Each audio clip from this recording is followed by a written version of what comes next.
We're back at it like I never left. I don't know why I'm always nervous talking into a computer that is my own computer in the privacy of my own home, but I get like extremely anxious. Hopefully, that will fade over time. So, been feeling pretty depressed lately.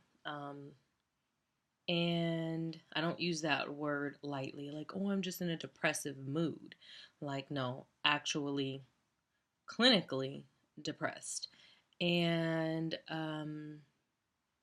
it's been something that's been pretty hard to pull myself up out of. I don't treat with medication or anything like that. Like, I haven't sought out any actual treatment. I've just been diagnosed, and I've been diagnosed in the past before, so it's something that I know that I have. So I want to start off um, just acknowledging some things. I think a lot of time in life we seek out acknowledgement from, outside sources, other people, our significant others, other genders, our friends, our coworkers, even strangers. The list goes on and on and on. Uh, we constantly are seeking outward validation. And I just want to kind of acknowledge myself for who I am and what I am and what are some of my strongest, what I find is great character traits within myself. What I think people, which I've heard from other people, but what I think, sometimes I lose sight of those values and those traits.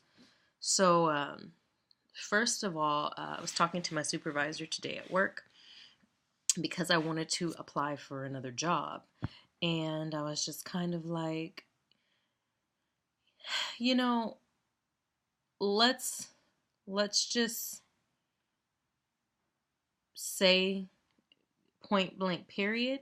Like, I will never deny the fact that I am most fulfilled when I am contributing to another person's life, or whether that be emotionally, spiritually, financially, acts of service, or even just lending an ear or being with that person. Like, that is when I feel the most fulfilled and I feel like I am the happiest. Um, I know I can't be in that mode 24/7. There's a balancing act to it for sure. I've had to learn that because I've definitely burned the candle on both ends with that. But that is, I feel like, my calling in life. I feel like that is my higher purpose in life. And I've fought so much against it because it's so vague. It's so vague. Like, oh, my purpose in life is to be there for other people. It's kind of like, yeah, well, we have therapists, we have doctors, we have life coaches, we have so many different titles that encompass that purpose, but it's like, where do I fit in all those? Should I be a therapist? Should I be a life coach? And I never really quite found a fit. And that's because I don't think there is a fit. I think you can serve and you can be there for people in many different capacities. And for me, it's scary. And it's like, how do I do that? Because I'm a very structured person and I need like a game plan. I need like a game plan. Like, okay, this is what I'm doing. Boom, boom, bam. So that's one of the things I acknowledge myself for, is that that's innate, that compassion, that drive to be there for others, to contribute to others, to be that in others' lives. Second, and the reason why I even got to these is because before I was looking at them from such pessimistic point of view, like these were my flaws. Like, even though that I'm switching that to a positive, before I was looking at it as a flaw, like people manipulate me easily into doing things for them, or I always feel like I'm contributing, but I never get anything back. This, that, and the other. It's just a very victim point of view when it came to that gift, that God given gift and talent that I possess. Secondly, I want to just acknowledge myself. Excuse me. Um, I am highly procedural. I mean, I have some, you know, ideas of how I became that way. I think part of it is nature. I think part of it is nurture. And I'm a very procedural person. I need to see things, like I need to have a game plan. I need to know where I'm going. I need things to be in order, and I like it a certain way. I'm a very fixed personality.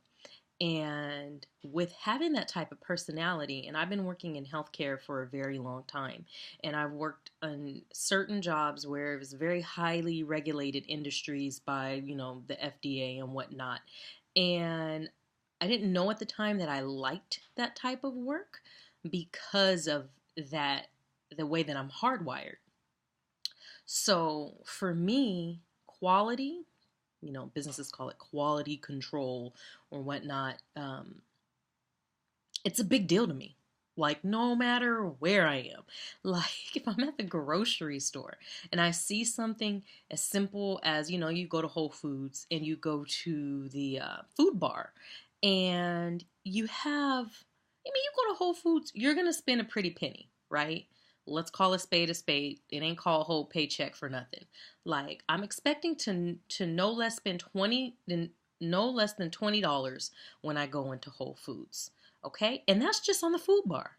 I'm like, okay, it's going to be about 15 to 20 bucks. I already know it. That's a lot of money for one person to eat, and being the brand that they are, the reputation that they've established with the public, you expect to go into Whole Foods, no matter what time it is, because they have people constantly servicing that bar, to have hot, fresh,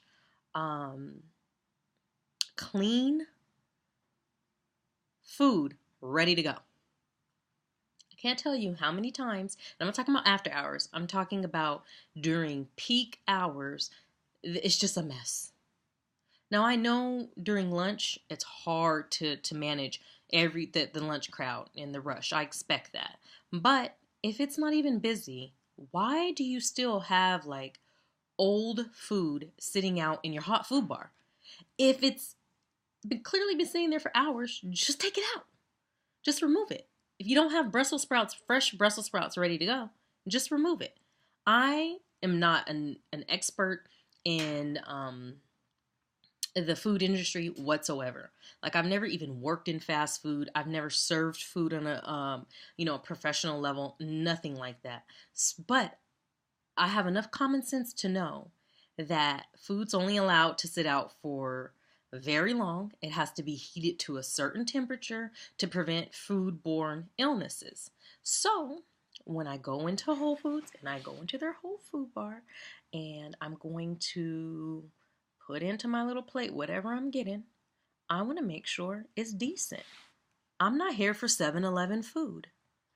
Where is the quality control? Where is the person looking over this hot food bar, making sure that you are serving my very hard-earned money, that you are servicing that bar so that it's impeccable? Where's that person? So I used to think like, oh my gosh, I'm such a nitpick, or oh my gosh, this is this, that, and the other. But one thing I've learned, and maybe it's not this harsh, even though a lot of people, foodborne illnesses are a real thing because people die every day. But, something larger than that, like a blood transfusion, which I did work in blood banking, we were taught that there has to be a procedure, there has to be a policy, there has to be, you don't do things your way. This is not like, oh, I want to do things there's an order to everything. And all of these steps and procedures and policies are in place because something terrible happened before. And whoever might be receiving that blood, which I know it sounds corny, but it's true, you have to treat that donation that you're collecting as like if your family member is going to receive it. And the moment that I was being trained with that mindset, I used to think like, oh, yeah, okay, I'm going to do that anyway. But the whole family member thing, like I know this is just a ploy to get me want to care about my job. But lo and behold, fast forward 5 years, my grandmother was receiving platelets, which is a portion of the blood, and plasma and red blood cells because she had cancer. And where were they from? The place that I worked. And I'm looking like, oh God, please. Because I know some people who weren't the best let this blood be collected in the most impeccable, like the most procedural, the most anal person at, that blood bank. And that's something that's in me. I don't have to try and be that. I'm already that. And even though I might be nicknamed, anal or the FDA by some of my coworkers, I'm always looking where there could be breakdowns. And it's just natural. I don't have to seek it out. My mind just works that way. Like, man, this is a breakdown here. Like, this is an opportunity for something to go wrong. We need to correct it before it's an issue. And so before I thought that was like, maybe I am just, ridiculous. But I realized that we need minds like that in the world, or else everything would be haywire. And we need people who genuinely care. It's not just their job to do it. Like, if it's my job just to enforce it and it's just a job to me, like, I'm just doing it because I have to do it. But if I genuinely care, if it's something that I'm passionate about, I mean, that's a force to be reckoned with. That's somebody I would want at my company. That's the person I would want, running audits and, all kind of different, the audits that, quality control, or even if it's an outside organization, accreditation, whatever. I would want that person working for me. So even though it is deemed a character flaw to some people, I believe it's a great character superpower that I possess. Let's see. What else haven't I liked so much about myself?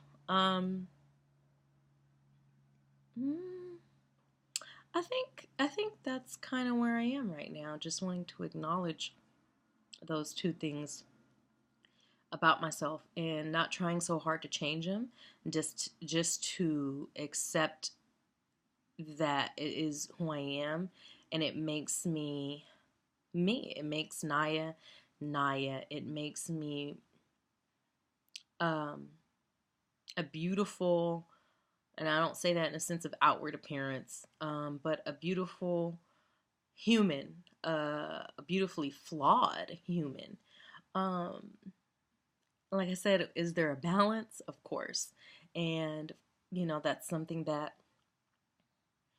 as of lately has been really out of whack for me. It has not, I've been pretty imbalanced in that, but it's also something that I'm definitely proud of.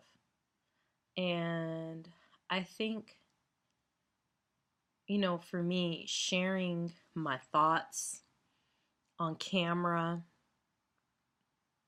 sharing my life with other people is something that I have been very hesitant to do since 2008.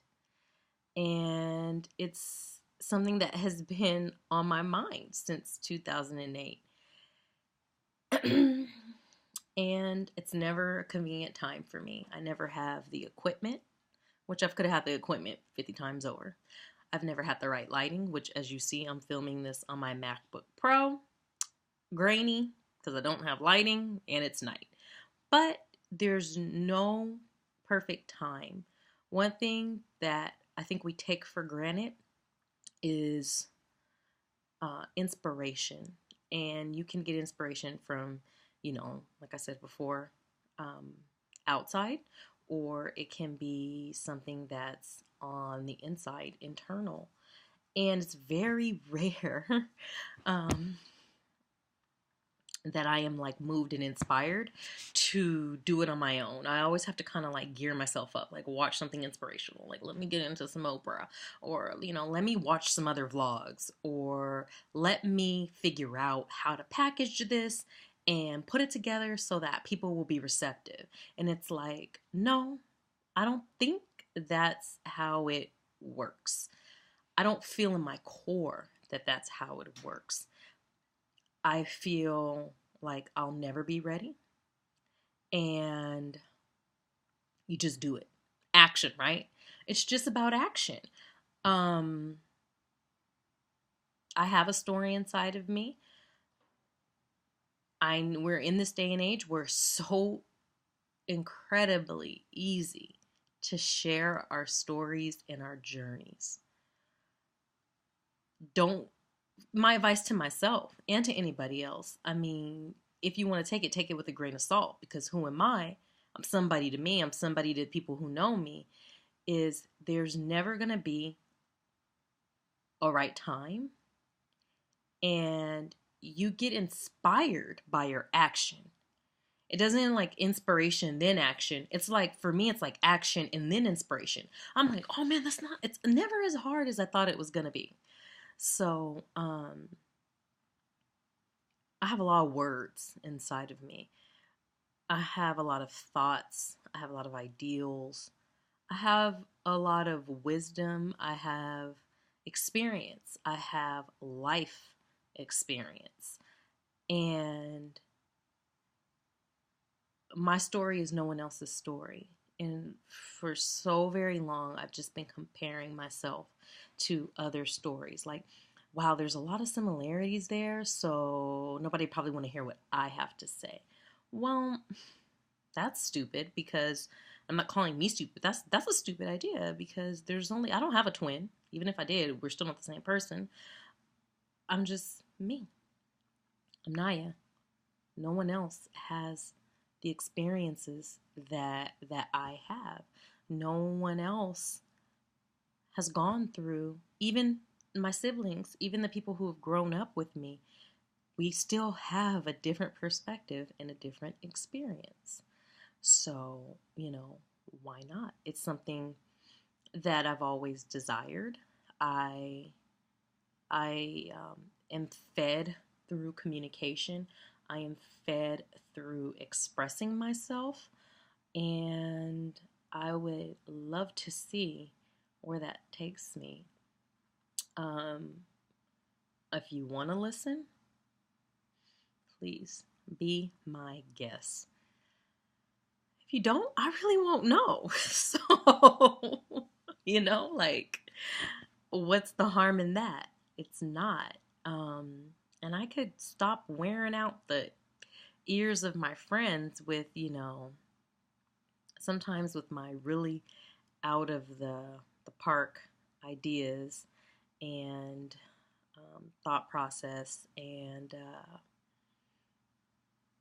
get to sharing. You know what I mean? So, yeah. I think I'm just gonna like publish the video as is, because the perfectionist in me wants to figure out how to edit it, which I don't know how to fix the lighting, which I still don't know how to do that yet, but I'm sure I could figure it out. I'm sure a way will be made when I take that inspired action, which is just putting out raw video.